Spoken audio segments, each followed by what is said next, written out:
Hello दोस्तों, आपका हमारे चैनल पर स्वागत है। कहानी शुरू करने से पहले प्लीज हमारे चैनल को सब्सक्राइब कर लें और बेल आइकन दबाना ना भूलें, क्योंकि हम लाते रहेंगे आपके लिए हर बार एक नई मजेदार इंटरेस्टिंग कहानी। तो चलिए कहानी शुरू करते हैं। बहुत समय पहले की बात है। किसी गांव में पूजा नाम की एक लड़की अपनी माँ कमला के साथ रहती थी। पूजा के पिताजी की मृत्यु खेत में जहरीले सांप के काटने से हो गई थी। उस दिन के बाद से पूजा की माँ ने उसका पालन पोषण किया था। पूजा दिखने में बिल्कुल भी खूबसूरत नहीं थी। उसके चेहरे पर कुछ काले दाग होने के कारण वह बहुत बदसूरत लगती थी।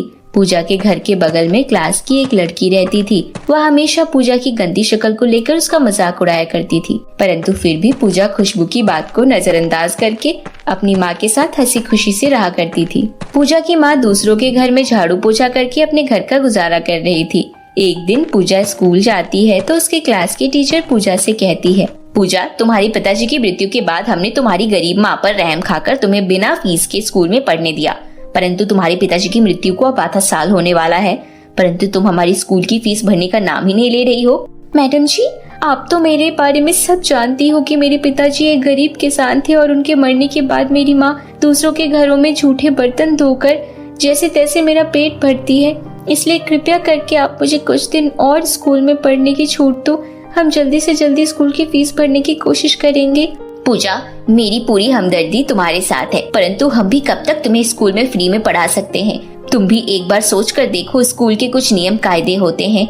हम भी यहाँ पर कुछ काम करने के लिए ही बैठे हैं। स्कूल की प्रधानाचार्य ने कहा है कि अगर कल तक तुम्हारी माँ ने स्कूल की फीस जमा नहीं करवाई तो स्कूल मत आना। पूजा अपनी टीचर की बात सुनकर घर आने लगती है। आज पूजा जल्दी घर पहुँच जाती है, इसलिए पूजा की माँ कहती है, क्या हुआ बेटी, आज तो स्कूल से जल्दी कैसे आ गई? तेरी तबीयत तो ठीक है ना? माँ, मुझे स्कूल से निकाल दिया गया है। टीचर ने कहा है आपने 5 महीने की स्कूल की फीस नहीं भरी, इसलिए टीचर ने कहा है जब तक स्कूल की फीस नहीं भरोगी तब तक स्कूल मत आना। मेरी बच्ची, मुझे माफ कर दे। तेरे पिताजी के जाने के बाद मैं अच्छे से तेरा पालन पोषण नहीं कर पा रही हूँ। आज मेरे कारण तेरा स्कूल भी छूट गया, परंतु बेटी तू चिंता मत कर, मैं मालिक से पैसे उधार लेकर जल्दी तेरी स्कूल की फीस भर दूंगी और फिर तू दोबारा स्कूल पढ़ने जा सकेगी।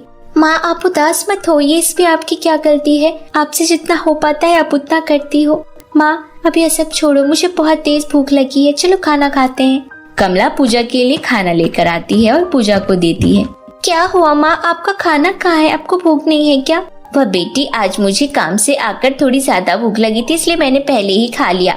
अब मेरा पेट तो पूरी तरह भरा हुआ है और जल्दी से तू भी खा ले। पूजा अपनी माँ की बातें सुनकर समझ जाती है कि उसकी माँ ने खाना नहीं खाया और घर में जितना खाना था उसे दे दिया।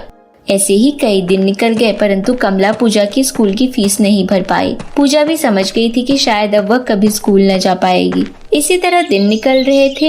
एक दिन, माँ चलो आज मैं भी आपके साथ काम पर चलती हूँ। आप तो पूरे दिन काम पर चली जाती हो और मैं यहाँ घर पर अकेली रहकर बोर होती हूँ। चलो आज मैं भी आपके साथ चलती हूँ, इसी बहाने आपके काम में सहायता भी कर दूंगी। अच्छा, इसी बहाने तो घर के कुछ काम भी सीख लेना, वरना मैं तो तुझे घर में कोई काम नहीं करने देती हूँ। कल को तू अपने ससुराल जाएगी तो तेरी सास यह न कहे कि बहू की माँ ने बहू को कोई काम नहीं सिखाया। अच्छा चल ठीक है। दोनों माँ बेटी काम पर निकल जाती है। कमला सेठानी गीता के घर पहुँच जाती है तो सेठानी कहती है, अरे कमला, यह कौन है और तुम इसे यहाँ क्यों लाई हो? मालकिन, यह मेरी बेटी पूजा है, घर पर अकेली थी इसीलिए मेरी काम में सहायता करने के लिए आ गई। अच्छा ठीक है, कोई बात नहीं, चल अब जल्दी से मेरे लिए चाय बना कर ले आ, तब तक मैं नहा कर आती हूँ। कमला चाय बनाने चली जाती है और पूजा वहाँ पड़ी एक किताब पढ़ने लगती है। थोड़ी देर बाद गीता नहाकर वहाँ आती है और कहती है, अरे कलमुही, यह तो क्या कर रही है? कमला, ओ कमला, कहाँ है तू? कमला गीता की आवाज सुनकर वहाँ आती है। जी मालकिन। मालकिन की आई बच्ची, तू तो कह रही थी कि तेरी बेटी यहाँ तेरी सहायता करने आई है, परंतु यह तो हमारे इम्पोर्टेड सोफे पर बैठकर किताबें पढ़ रही है, जैसे कि इस घर की मालकिन यही है। हमने क्या यहाँ पर अनाथ आश्रम खोल रखा है जो तू पहले अपनी बेटी को सहायता के नाम पर ले आई और फिर यहाँ पर बैठकर पढ़ रही है? इसे कुछ घर के काम काज सिखा, इसके तो वही काम आएगा, बल्कि अब पढ़ाई लिखाई नहीं। मालकिन ऐसा मत कहिए, मैं पढ़ना चाहती हूँ। मुझे लगता है तू अपनी औकात भूल गई है कि तू एक नौकरानी की बेटी है, जिसकी काली परछाई से मेरा ये रेशमी सोफा गंदा हो गया। कमला, यह पढ़ाई लिखाई इसके काम की चीज नहीं है, इसे कुछ काम काज सिखा। गीता के मुंह से यह सुन पूजा और कमला दोनों को बहुत बुरा लगता है, परंतु कमला चुपचाप काम करने लगती है। कमला हवेली का काम खत्म करके अपने घर की ओर जाने लगती है कि तभी उन्हें रास्ते में एक घायल शेर दिखाई देता है। यह देख कमला हैरान हो जाती है। बेटी, इस रास्ते में तो घायल शेर तड़प रहा है, चलो हम जल्दी से किसी दूसरे रास्ते से घर चलते हैं। मैंने सुना है घायल शेर बहुत खतरनाक होता है, यह हमारी जान को खतरा पहुंचा सकता है। नहीं माँ, मैंने स्कूल में पढ़ा है कि कोई भी जानवर फालतू में किसी भी इंसान को हानि नहीं पहुंचाता, हमें उसके पास चलकर उसकी सहायता करनी चाहिए। कमला अपनी बेटी के मुंह से यह सुन मन ही मन सोचती है, मुझे माफ कर देना पूजा के पिताजी, हमारी बेटी पूजा पढ़ने लिखने में कितनी होशियार है, परंतु फिर भी मैं उसे पढ़ा नहीं सकती। इतना कहकर दोनों माँ बेटी शेर के पास चली जाती है। कमला उस शेर को जड़ी बूटियां लगा देती है और पूजा उस शेर को पानी पिला देती है। पानी पीते ही वह शेर एक परी में बदल जाता है। पूजा और कमला, आज तुम दोनों ने जिंदगी का सबसे बड़ा सबक सीख लिया है। अब मुझे लगता है कि तुम्हें तुम्हारी जिंदगी में कभी कोई परेशानी नहीं आएगी। मैं इतनी देर से इस रास्ते पर तड़प रही थी, परंतु किसी ने मेरी सहायता नहीं की और तुम दोनों माँ बेटियों ने बिना अपनी जान की परवाह किए मेरी जान बचाई है, इसलिए मैं तुम्हारी सहायता करना चाहती हूँ। बताओ तुम्हें क्या चाहिए? परी जी, मैंने ऐसी क्या गलती कर दी जिसकी सजा मेरी बेटी को मिल रही है? मैंने अपने पूरे जीवन में कभी किसी के साथ बुरा नहीं किया, किसी के साथ कोई छल नहीं किया, परंतु फिर भी मैं अपनी बेटी को अच्छे से पढ़ा नहीं पा रही हूँ, उसे अच्छे से 2 समय का खाना नहीं दे पा रही हूँ। लोग मेरी बेटी के काले रंग का मजाक उड़ाते हैं। कमला, तुम परेशान मत हो। मनुष्य को अपने जीवन में बहुत सारी कठिनाइयों का सामना करना पड़ता है, परंतु आज तुम्हारी सभी समस्याओं का हल हो जाएगा।